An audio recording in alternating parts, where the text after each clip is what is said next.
आपके काम बाबा के दरबार में नहीं बने हैं तो आप चले गए माता रानी के दरबार में, आप चले गए बालाजी के दरबार में, आप चले गए साईं बाबा के दरबार में, आप चले गए किसी और दरबार में।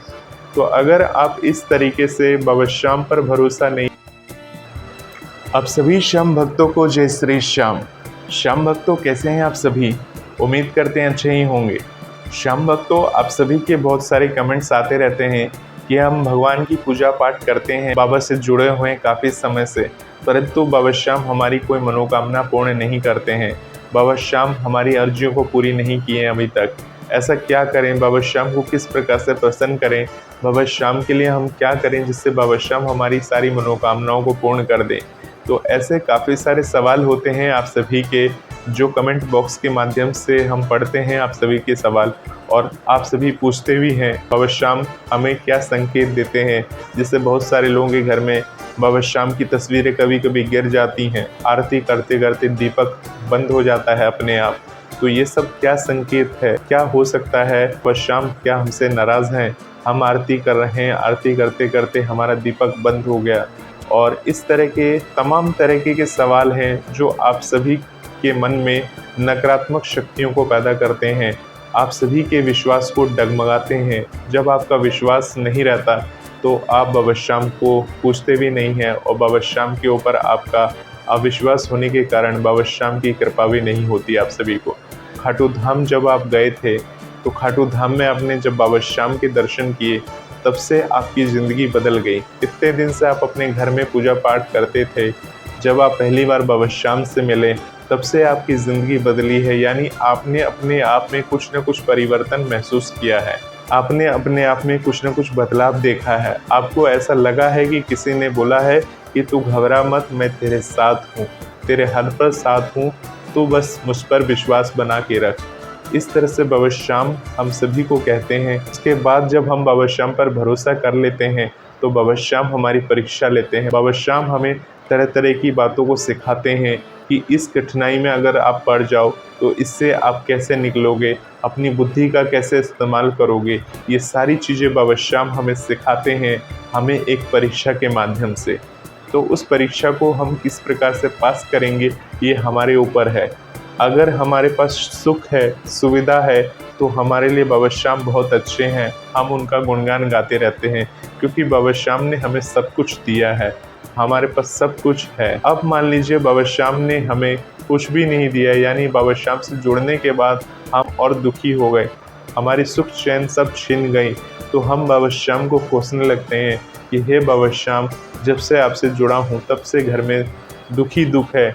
बहुत सारे लोग बोलते हैं कि बाबा श्याम की तस्वीर तुमने घर में लगा ली है, तस्वीर लगाने के बाद ये सब हो रहा है, यानी कि बाबा श्याम का ये तस्वीर लगाना तुम्हारे लिए शुभ नहीं है।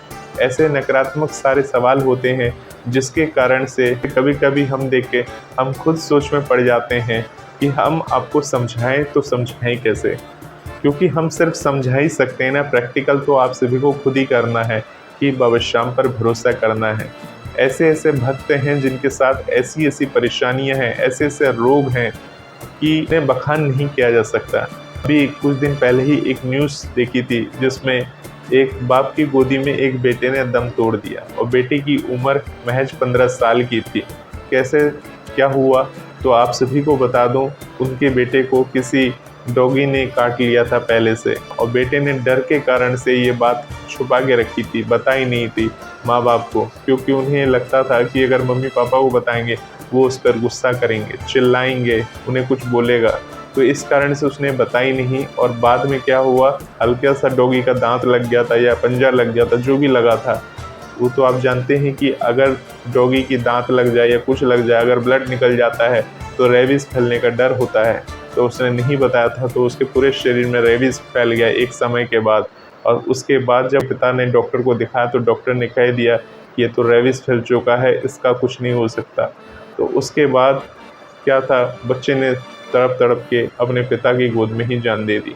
तो देखिए, बच्चों से हमें क्या है, हमेशा फ्रेंडली बर्ताव रहना चाहिए। अगर आप अपने घर में रहते हैं और दुखी रहते हैं और आपके बाल बच्चे हैं आपके घर में, आपके साथ रहते हैं, परिवार का कुछ सदस्य है, और अगर आप इस प्रकार से दुखी रहेंगे और अपने आप को कोसते रहेंगे, भगवान को भगवान आपके घर में है, बाबा श्याम आपके घर में है, फिर भी आप हर वक्त अपने आप को कोस रहे हैं, बाबा श्याम को कोस रहे हैं, तो इससे आपका भला नहीं होने वाला है, क्योंकि भगवान के ऊपर तो कुछ है ही नहीं। और कोस के भी क्या कर लेंगे आप, कुछ फ़ायदा तो हो नहीं जाएगा, कुछ चमत्कार तो हो नहीं जाएगा कि आप कोसने से बाबा श्याम आपसे प्रसन्न हो जाएंगे और आपका उद्धार कर देंगे। देखिए, अगर आपके साथ कुछ भी प्रॉब्लम है, कुछ भी तकलीफ़ है, तो उसका हल निकालने की ज़रूरत है। किस प्रकार से हल निकालेंगे, आप सभी को बता दें कि आप किसी भी तंत्र मंत्र के चक्कर में ना पड़ें। ये जितने भी बाबा हैं ऑनलाइन में जो आते हैं, आकर बताते हैं कि आप शिवलिंग पे ये चढ़ा दो, भोलेनाथ की शिवलिंग पे ऐसा कर दो, आप ये कर दोगे तो ये हो जाएगा, वो कर दोगे तो ऐसा हो जाएगा। देखिए, आप सभी को बता दूं, ये सब विश्वास है, हमारा विश्वास है कि उसने कहा है ऐसा करने के लिए, तो ऐसा करने से ऐसा होगा ही होगा, ये विश्वास है। जो मूर्ति होती है भगवान की, हमारे घर में बाल गोपाल जी की मूर्ति है और बहुत सारे भगवान की मूर्तियाँ होती हैं। मूर्तियाँ को आपने क्या कभी बोलते हुए सुना है? नहीं सुना होगा, क्योंकि मूर्तियाँ वैसी की वैसी ही आपके घर में हैं। आप सिर्फ क्या करते हैं, मूर्तियों को स्नान कराते हैं, मूर्तियों को वस्त्र पहनाते हैं, मूर्तियों का श्रृंगार करते हैं, मूर्तियों को तिलक करते हैं, मूर्तियों के समक्ष दीपक जलाते हैं, घी का दिया जलाते हैं। इस प्रकार से आप मूर्तियों की सेवा करते हैं ताकि भगवान आप पर प्रसन्न हो जाएं, और ये आप हर रोज़ करते हैं। तो ये एक विश्वास है, आपको भरोसा है कि हम भगवान की ये सेवा कर रहे हैं, तो भगवान कहीं ना कहीं ये देख रहे होंगे, सुन रहे होंगे कि आप किस प्रकार से भगवान के प्रति विश्वास है। परंतु अगर आप ये सोच के करेंगे कि अरे ये मूर्ति है, इन्हें तो हमें हर रोज़ साफ़ करना है और सिर्फ वस्त्र पहनाना है, सिर्फ ये करना है, तो ये तो अविश्वास है। जो विश्वास नहीं है, आप मजबूरन बस आपने सोच लिया कि आपको सुबह उठ के पहले ये काम करना है, फिर ये काम करना है, फिर ये काम करना है। ऐसे काम करने से कहाँ से बाबा श्याम की कृपा बनेगी, कहाँ से भगवान की कृपा बनेगी? जब आप अपने घर में बैठकर भगवान की मूर्तियों के समक्ष बैठते हैं और जब उनकी आप पूजा करने से पहले उनको स्नान इत्यादि कराते हैं, तो एक भाव होता है, भक्ति वाला भाव। जैसे हम कान्हा जी को स्नान कराते हैं, तो एक भाव के साथ उन्हें स्नान कराना चाहिए ताकि बाबा श्याम का आशीर्वाद हम पर बना रहे, बाबा श्याम की कृपा हम पर बनी रहे, कान्हा जी की कृपा बनी रहे। तो जो भाव होता है, भाव को इस प्रकार से प्रकट करनी चाहिए कि हमारे आंखों में आंसू इस प्रकार आ जाएं कि बाबा श्याम उससे रीझ जाएं।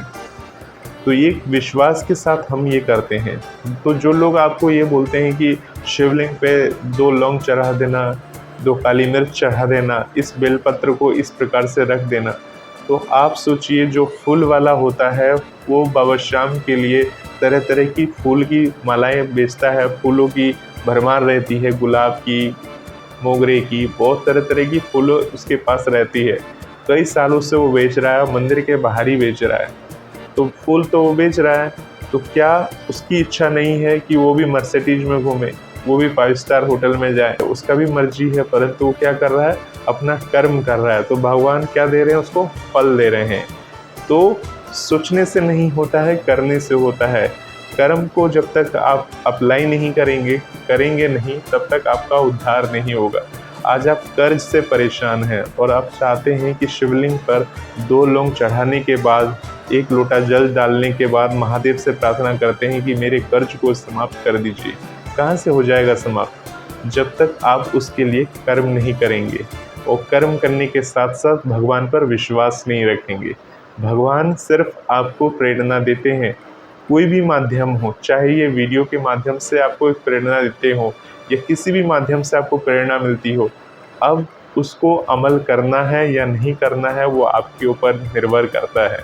और अगर आप अमल करते हैं, बाबा श्याम की बातों को सुनते हैं और उन्हें सुनने के बाद अपने जीवन में अप्लाई कर देते हैं, तो बाबा श्याम की असीम कृपा आपके ऊपर बनती है।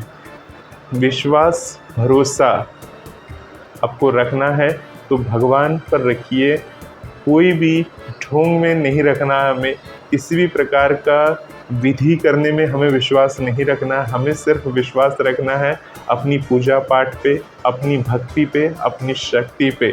भगवान के समक्ष 2 भजन हर रोज़ गाइए, भगवान के समक्ष 2 आंसू हर रोज़ निकालिए। आंसू ऐसे निकालिए कि ज़बरदस्ती के आंसू नहीं कि मैंने बोल दिया आंसू निकालने के लिए तो आपने आंसू निकाल दिए। आंसू ऐसे निकलने चाहिए कि वास्तव में आप परेशान हैं, दुखी हैं, भगवान से विनती कर रहे हैं कि हे भगवान, मेरा ये काम नहीं हो रहा, मेरे बच्चे बीमार हैं, उन्हें प्रॉब्लम है ये शरीर में, उनका उद्धार कीजिए, उन पे दया करिए। इस प्रकार से अगर आप भगवान से प्रार्थना करते हैं और अपनी आंखों से 2 आंसू निकालते हैं तो देखिएगा भगवान की विशेष कृपा के पात्र आप बनेंगे और बाबा श्याम की असीम कृपा आपके ऊपर बनेगी। किसी भी प्रकार की बहकावे में मत आइए कि उसने ये बोला कि ये करने से ये होगा, ये करने से वो होगा। कुछ नहीं होगा, जो होगा वही होगा। बाबा श्याम के दरबार में आप जानते हैं कई बार शीशा लग चुका है। शीशा लगने के ऊपर कई वीडियो हमने ही बनाई है और इस चैनल पर डाली है, परंतु पता है आपको लाखों सब्सक्राइबर हैं परंतु देखे कितने? कुछ ही लोग देखे हैं। क्यों? क्योंकि उन्हें सब पता है। जो ज्ञानी होता है उसे सब पता होता है। वो नहीं चाहते कि हम किसी और से ज्ञान लें, परंतु देखिए कुछ न कुछ कहते हैं ना, कभी कभी छोटे से ही ज्ञान ले लेना चाहिए। जहाँ से ज्ञान मिले, जहाँ से अच्छी बातें मिले वो अपने जीवन में उतार लेना चाहिए। तो आप अगर इस वीडियो को देख रहे हैं तो हमेशा ध्यान रखेंगे बाबा श्याम के दरबार से जो जुड़ते हैं उसे तंत्र मंत्र की क्रिया पर नहीं जाना चाहिए। आज आपके काम बाबा के दरबार में नहीं बने हैं तो आप चले गए माता रानी के दरबार में, आप चले गए बालाजी के दरबार में, आप चले गए साईं बाबा के दरबार में, आप चले गए किसी और दरबार में। तो अगर आप इस तरीके से बाबा श्याम पर भरोसा नहीं है, क्योंकि बाबा श्याम को वरदान मिला हुआ है, बाबा श्याम कलयुग के हारे के सहारे हैं और जो हार कर बाबा के दरबार में जाता है तो बाबा उसके काम बनाते हैं। और कैसे काम बनाएंगे वो बाबा डिसाइड करते हैं, वो आप डिसाइड नहीं करेंगे। अगर आप खुद ही डिसाइड कर लिए हैं तो उसमें बाबा श्याम आपके लिए कुछ नहीं करेंगे, क्योंकि बाबा श्याम कोई टाइमिंग लेके नहीं देते कि आपका काम 1 दिन में होगा या 10 दिन में होगा या 10 साल में होगा। बाबा श्याम की जब इच्छा होगी तब आपका काम होगा। बाबा श्याम की परीक्षा कब तक रहेगी, कितने दिन चलेगी, ये ऐसा नहीं है कि एक स्टूडेंट की परीक्षा 1 हफ्ते चल रही है या 10 दिन की चल रही है तो बाबा श्याम की परीक्षा भी 10 दिन की या 1 हफ्ते की होगी तो 1 हफ्ते के बाद अब हमारा सब सही हो जाएगा। बाबा श्याम हम पर कृपा ही कृपा करेंगे, बाबा श्याम हम पर रहमत ही रहमत करेंगे। तो अगर ऐसा मन में ख्वाब है, सोच है तो फिर बाबा श्याम पर भरोसा आप कर ही नहीं पाएंगे, क्योंकि बाबा श्याम पर भरोसा करने के लिए सबसे पहले आपको खुद पर भरोसा करना होगा कि आप बाबा श्याम के ऊपर कितना भरोसा करते हैं। तो श्याम भक्तों, लास्ट में आपको इतना ही बोलूँगा कि आप अगर बाबा श्याम को अपनाए हैं, बाबा श्याम की शरण में आए हैं तो बाबा श्याम की शरण में रहिए, बाबा श्याम से विनती करिए, बाबा श्याम से प्रार्थना करिए। बाबा श्याम आपके काम बनाएंगे। बाबा श्याम के मंदिर में सुबह शाम आप जिस प्रकार से पूजा पाठ करते हैं, बाबा श्याम के समक्ष अपने जो भाव रूपी आंसू है वो समर्पित करिए। बाबा श्याम की जब भी मंदिर जाने को मौका मिले, बाबा श्याम के मंदिर जाइए, अपने घर के आसपास के मंदिर जाइए या बाबा श्याम के दरबार खाटू धाम जाइए। वहाँ जाकर बाबा श्याम से अपने दिल की बातों को कहिए। विश्वास करिए, आपकी ज़िंदगी ज़रूर बदलेगी। आज नहीं तो कल ज़रूर बदलेगी। समय थोड़ा लगेगा परंतु ज़िंदगी ऐसी बदलेगी कि आप भी समझ नहीं पाएंगे कि बाबा श्याम ने आपकी ज़िंदगी ऐसे कैसे बदल दी। ये है बाबा श्याम की महिमा और ये है बाबा श्याम की शक्ति। ऐसे ही वीडियोस को देखने के लिए इस चैनल के साथ बने रहें। आप सभी श्याम भक्तों को जय श्री श्याम।